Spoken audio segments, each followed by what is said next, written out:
نحمدہ نصلی علی رسولہ الکریم اما بعد اعوذ باللہ من الشیطان الرجیم بسم اللہ الرحمن الرحیم۔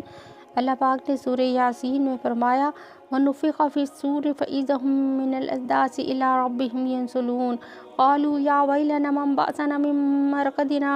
هَٰذَا مَا وَعَدَ الرَّحْمَٰنُ وَصَدَقَ الْمُرْسَلُونَ۔ اور ایک دن جب قیامت کا دن ہوگا اور سور پھونکا جائے گا، تم اپنے قبروں سے نکل کے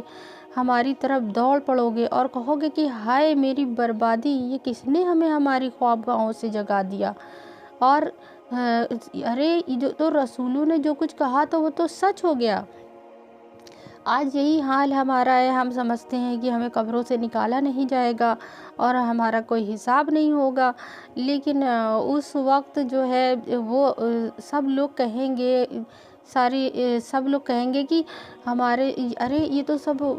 رسولوں نے جب وعدہ کیا تھا کہ ہمیں اٹھایا جائے گا اور ہمارا حساب ہوگا، تو یہ تو سب کچھ سچ ہو گیا۔ وہ صدق المرسلون، وہ لوگ کہیں گے سب رسولوں نے جو کہا تھا وہ تو سب سچ ہو گیا۔ تو آج ہم اس غفلت کی نیند میں سوئے ہوئے ہیں اور ہمیں اس بات کا احساس ہی نہیں ہے۔ اب ہم سب کو یہ دیکھنا چاہیے۔ اب دیکھیے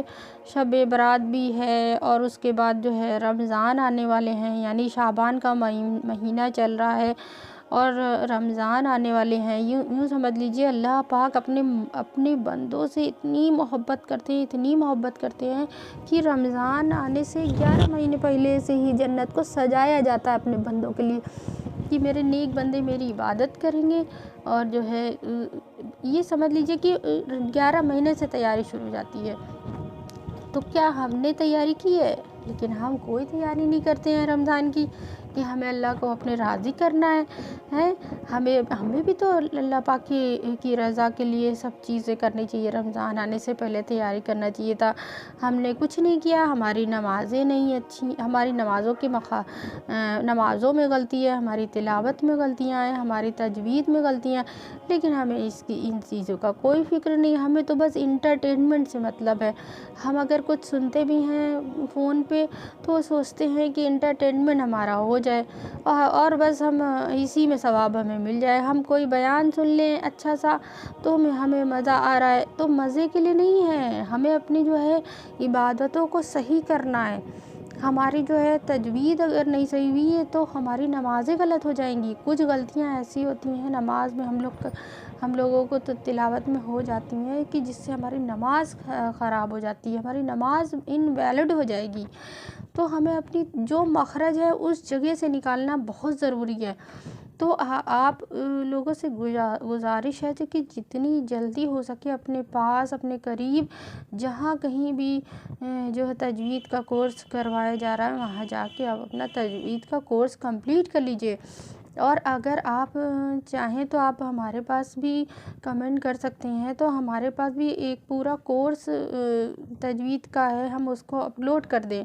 کیونکہ بھئی اب رمضان آنے والے ہیں اور جو ہے مصروفیت ہے۔ لیکن اگر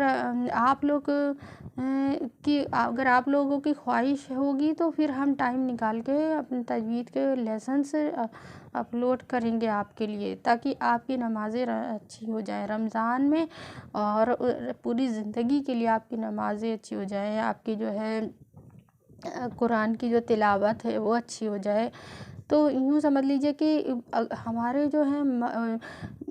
جو قرآن جو نازل ہوا ہے وہ تجوید کے ساتھ نازل ہوا ہے، ایسے نہیں نازل ہوا ہے۔ یہ پہلے کے دور میں جب نبی کریم صلی اللہ علیہ وسلم کے زمانے میں قرآن تجوید کے ساتھ پڑھا جاتا تھا، لیکن کیونکہ جو ہے ہم لوگ ہندوستانی ہیں، انڈین ہیں، پاکستان سے ہیں، تو یہ کیا ہے ادھر کی جو لینگویج اردو کی لینگویج ہے، تو ہم لوگ کیا کرتے ہیں قرآن کو اردو لہجے میں پڑھتے ہیں، جبکہ قرآن کو عربی لہجے میں پڑھنے کو بتایا گیا ہے۔ تو اس لیے میرے ایک حدیث پاک کا مفہوم ہے کہ عربی سے 3 وجہ سے محبت کرو، کیونکہ میں عربی ہوں، اللہ کا کلام عربی ہے اور اہل جنت کی زبان عربی ہے۔ تو ہمیں عربی کو خوبصورت آواز میں عربی لہجے میں پڑھنا چاہیے، کیسے دیکھا ہوگا کبھی کہ کچھ لوگ کتنا جو ہے میوزک کے شوقین ہوتے ہیں اور کیسے جو ہے سنتے ہیں میوزک اور کتنا ان کو مزہ آتا ہے، اسی طرح اللہ پاک اپنے بندے کی قرات سنتے ہیں۔ اللہ پاک جو ایک گانے والی کا کوئی گانا کان لگا کے سنتا ہے نا، اسی طرح مثال دی گئی ہے کہ اللہ پاک اسی طرح کان لگا کے سنتے ہیں کہ جو قرآن کی قرات پڑھتا ہے۔ تو ہمیں اس چیز کا کتنا خیال رکھنا چاہیے کہ ہم جو قرات پڑھ رہے ہیں، ہم قرآن پڑھ رہے ہیں یا ہم نماز میں جو بھی قرآن پڑھتے ہیں، جو بھی چیزیں پڑھتے ہیں، تو ہماری اللہ ہم کان لگا کے سن رہا ہے، تو ہمیں کتنی شرم آنی چاہیے کہ ہماری تجوید نہیں صحیح ہے اور ہم ایسے ہی بس غلط طریقے سے پڑھ رہے ہیں۔ تو ہم کیا کرتے ہیں، اردو لہجے میں پڑھ رہے ہیں قرآن کو۔ ہاں، تو جیسے کہ عربی میں ہوتا ہے الف با تا، الف با تا سا ایسے ہوتا ہے، اور اردو میں ہوتا ہے الف بے تے سے۔ تو جیسے کہ او عربک میں ہوتا ہے او بو ای بئی، اور اردو میں ہوتا ہے او بو اے بے۔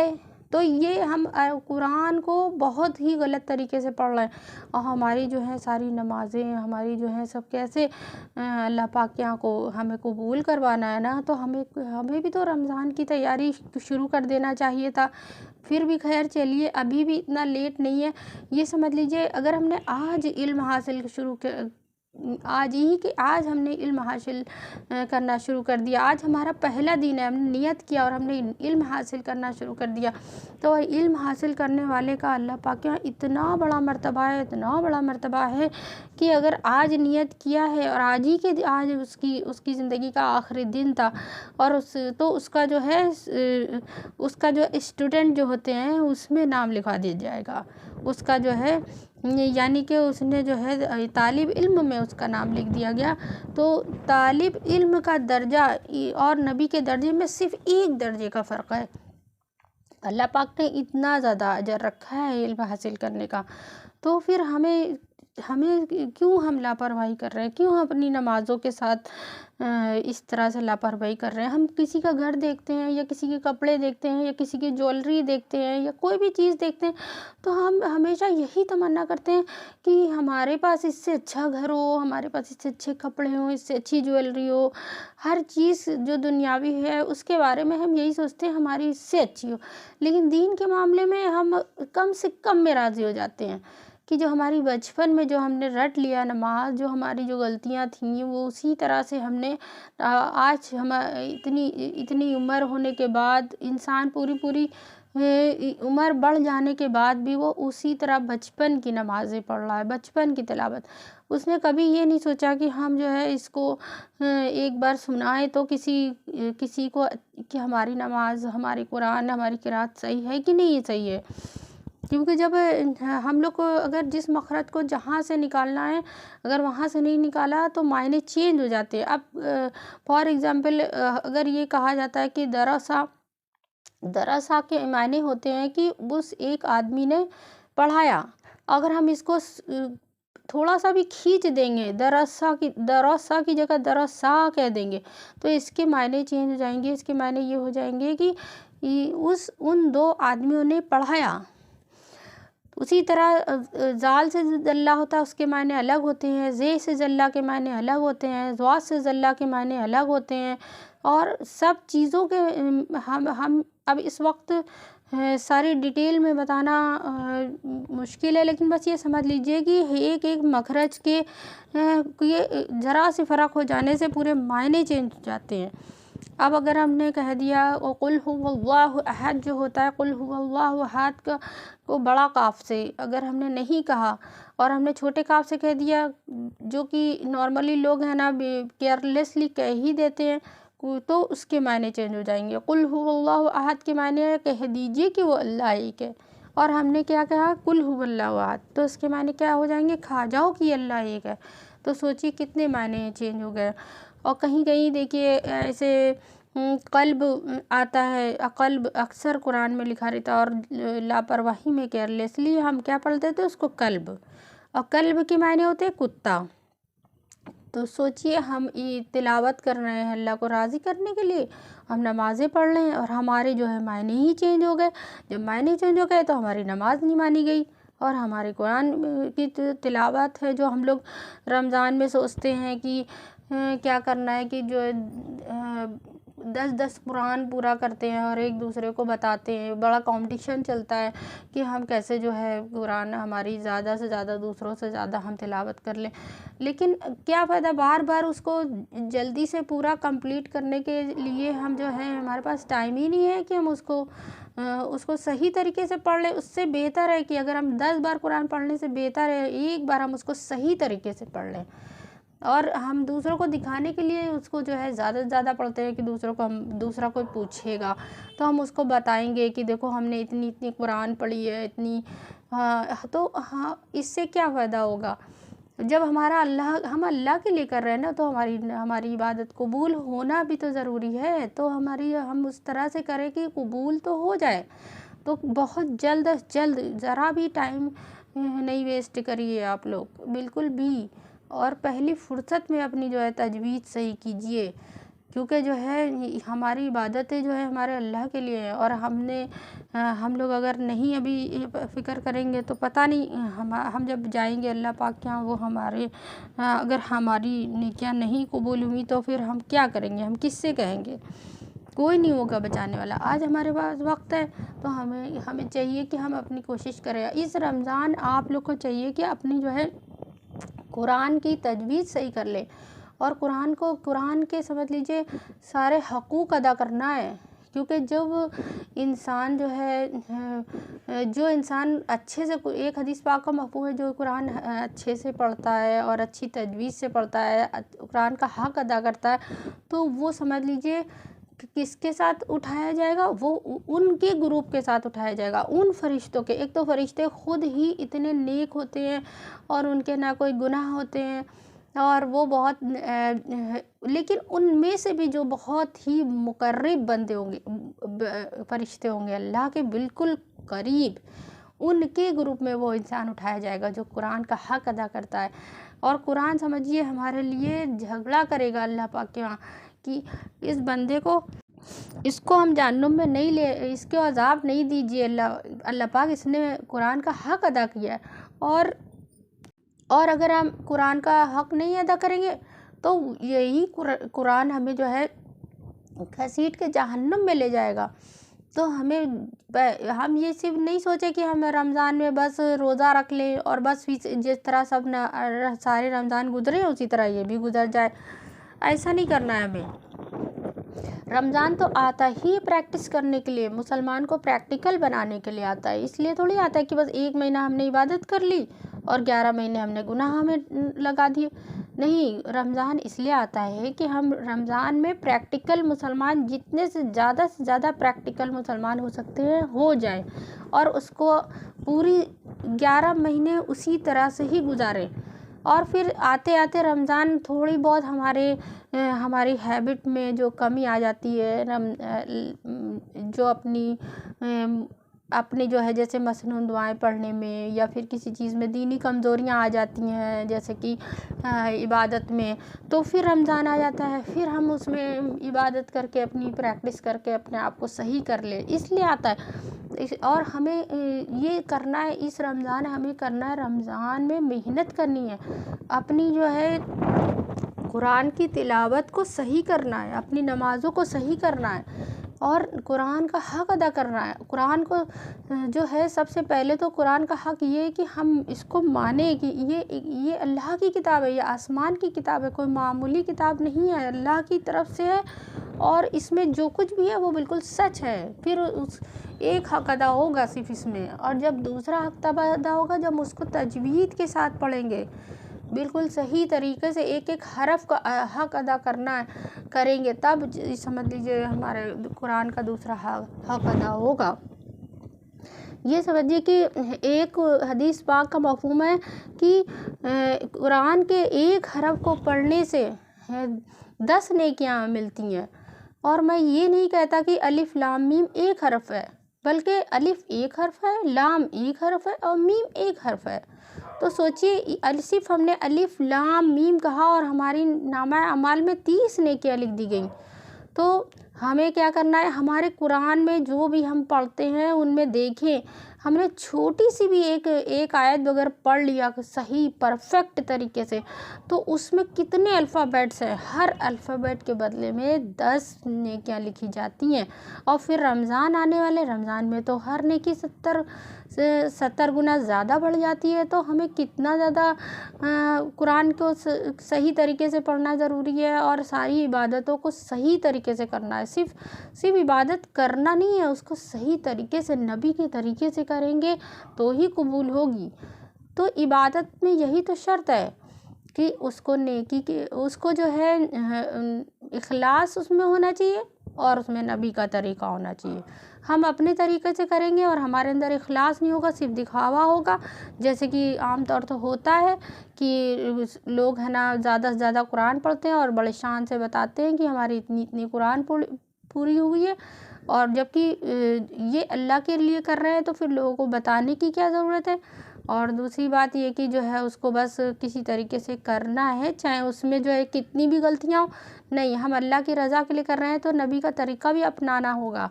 اخلاص بھی ہونا چاہیے، نبی کا طریقہ بھی ہونا چاہیے۔ جیسے کہ ہم لوگ کھانا بناتے ہیں اور کھانے میں اگر مان لیجیے نمک ہی نہیں ڈالا، چاہے کتنی بھی مہنگی ڈش ہم بنا لیں، لیکن اگر اس میں نمک نہیں پڑا ہے تو وہ کسی کو بھی پسند نہیں آئے گی، کھانے لائق رہے گی نہیں۔ اسی طرح نیکی ہم چاہے کتنی بھی کر لیں، لیکن اگر ہم نے اس میں اخلاص نہیں ہے، نبی کا طریقہ نہیں ہے، تو وہ کبھی قبول نہیں ہوگی۔ تو ہمیں ضرور سے ضرور پورے اس رمضان اپنی جو ہے نمازوں کو صحیح کرنا ہے، اپنی عبادت کو صحیح کرنا ہے، اپنی تجوید کو صحیح کرنا ہے۔ جب ہمارے قرآن کا دوسرا حق ادا ہوگا صحیح طریقے سے پڑھنے سے، اور تیسرا حق تب ادا ہوگا قرآن کا جب ہم اس کو سمجھ کے پڑھیں گے، ہے نا، سمجھ کے پڑھیں گے۔ اور چوتھا حق تب ادا ہوگا جب ہم اس پہ عمل کریں گے۔ جب ہم سمجھ کے پڑھیں گے تبھی تو اس پہ عمل کریں گے، لیکن اگر ہم سمجھ کے ہی نہیں پڑھیں گے تو ہم عمل کیسے کر پائیں گے؟ یہ تو قرآن عمل کے لیے آیا ہے، صرف پڑھنے کے لیے تھوڑی نہ آیا ہے، عمل کرنے کے لیے آیا ہے۔ تو پانچواں حق تب ادا ہوگا، اور چھٹا حق جب ادا ہوگا جب ہم اس کو دوسروں تک پہنچائیں گے، ہم سمجھیں گے، عمل کریں گے، اور اس کا قرآن کے میسج کو دوسروں تک پہنچائیں گے۔ جب سب اس کے حقوق ادا ہوں گے، تبھی تو وہ قرآن ہمارے لیے حجت بنے گا۔ اللہ پاک کیا ہم سے جھگڑے گا کہ اس بندے نے میرا حق ادا کیا، اس کو جہنم کی آگ سے بچاؤ؟ اللہ پاک سے ہمارے لیے سفارش کرے گا۔ اور اگر ہم اس طرح سے قرآن کے ساتھ بے حرمتی کریں گے اور اس کو جو ہے بالکل ایسے ہی اتنی اونچائی پہ لوگ رکھ دیتے ہیں، عزت کی وجہ سے قرآن کو اتنی اونچائی پہ رکھ دیتے ہیں کہ قرآن کی بے ادبی نہ ہو جائے۔ قرآن کی بے ادبی اس طرح تھوڑی نہ ہوتی ہے کہ اس کو جو ہے نیچے رکھ دیا۔ قرآن کی بے ادبی تو اس طرح ہوتی ہے کہ ہم نے اس کو اونچائی پہ رکھ دیا، اور پھر ہم نے اس کو اٹھانا ہی اس کو بھول گئے، اس کو کھولنا ہی اس کو بھول گئے۔ اس کا مطلب یہ کہ ہم جو ہے اس کو معنوی معنی میں ہم اس کو اگر دیکھیں تو ہم اس کو حصی معنی میں ہم دیکھتے ہیں کہ قرآن کو جو ہے اگر قرآن کے اوپر کوئی چیز رکھ دو تو بہت بے ادبی ہوگی، ایسا محسوس ہوتا ہے نا۔ کوئی بھی کتاب رکھ دو قرآن کے علاوہ قرآن کے اوپر تو کتنی بے ادبی ہوگی، قرآن کے اوپر کچھ نہیں رکھ سکتے۔ تو اسی طرح سے اگر ہم اس کو معنوی معنوں میں لے لیں کہ قرآن سب سے اوپر رکھ دیں، مطلب قرآن کے اوپر جیسے کہ ہم لوگ صبح اٹھے تہجد میں یا فجر میں اٹھے تو سب سے پہلے قرآن، ہم اپنی جو ہے قرآن، جو ہم لوگ نماز میں بھی ہم لوگ قرآن پڑھتے ہیں، مطلب ہم نے سب سے پہلے قرآن کو ہی رکھ دیا۔ اس کا مطلب ہے کہ ہم نے قرآن کو اونچائی پہ رکھا۔ اس طرح سے الماری میں اونچائی پر رکھ دینے سے نہیں اس کی ادب ہوگا۔ ادب اس کا تب ہوگا جب ہم اس کو سچ مچ میں اس کو رکھیں، اپنے ہر کام میں فرسٹ پریورٹی میں اس کو رکھیں، تب صحیح اس کا ادب ہوگا۔ کہ بس ہم نے اوپر اونچائی پہ رکھ دیا اور بس سمجھ لیا کہ ہم نے قرآن کا ادب کر لیا، نہیں، ایسا نہیں کرنا ہے۔ ہمیں قرآن کا ادب ایسے کرنا ہے کہ اس کو سب سے پہلے جو ہے اس کی میسج جو اللہ پاک نے دیا ہے ان کو سمجھنا ہے، پڑھنا ہے، سمجھ کے اپنی زندگی میں لانا ہے، اس کے اکارڈنگ زندگی گزارنا ہے اور اس کو دوسروں تک پہنچانا ہے، تب ہوگا ہمارا قرآن کا حق ادا انشاءاللہ تعالی۔ اس رمضان ہم سب کو اپنے اللہ کو راضی کرنا ہے، کیونکہ ایک ہی ٹائم نبی کریم صلی اللہ علیہ وسلم کے زمانے میں 2 صحابی جو مسلمان ہوئے تھے، ایک ہی دن مسلمان ہوئے تھے، اور ایک صحابی جو ہے 1 سال کے بعد جو ہے ایک صحابی جو ہے شہید ہو گئے تھے ایمان لانے کے بعد، اور دوسرے صحابی 1 سال تک جیے، اور پھر بعد میں جب ان کا انتقال ہوا بستر پہ ہوا، تو پھر کسی اللہ والے نے کے خواب میں دکھائی دیا کہ جو صحابی شہید ہوئے تھے ان سے پہلے جو بستر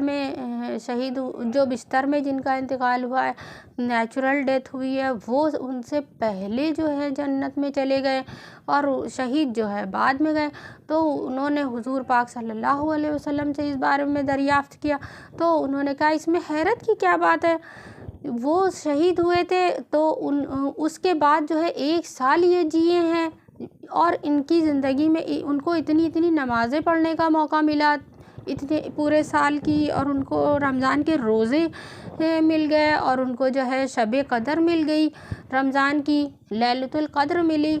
تو اور بھی انہوں نے اذکار کیے، انہوں نے صدقہ کیا، پوری زندگی جو ان کو جو ملی ہے 1 سال کی، اس میں انہوں نے تمام نیکیاں کر لی، تو ظاہر سی بات ہے ان کا مرتبہ بڑھ گیا۔ تو یہ سمجھیے زندگی اتنی قیمتی ہے ہماری، ایک پل 1 سیکنڈ بھی اس کا ہمارے لیے قیمتی ہے، اگر ہم اس کو آخرت بنانے کے لیے لگا دیں تو ہم کیوں یہ سوچیں کہ ایسے تو زندگی بیکار ہے، اگر ہم نے اس کو گناہوں میں لگا دیا تو وہ ہمیں جہنم میں لے جانے کے ذریعہ، مطلب 1 سال جو ہے اگر انسان گناہ کر رہا ہے تو اس کا مطلب وہ جہنم کی طرف جا رہا ہے، اور یہی 1 سال انہوں نے کیا کیا تھا، اتنی نیکیاں کی تھی، وہ جنت کی میں سب سے پہلے ایک شہید سے پہلے چلے گئے۔ تو ہمیں بھی اس بار انشاءاللہ تعالی اپنے اللہ کو راضی کر کے رکھنا ہے، مطلب اپنی اس رمضان ہمیں اپنی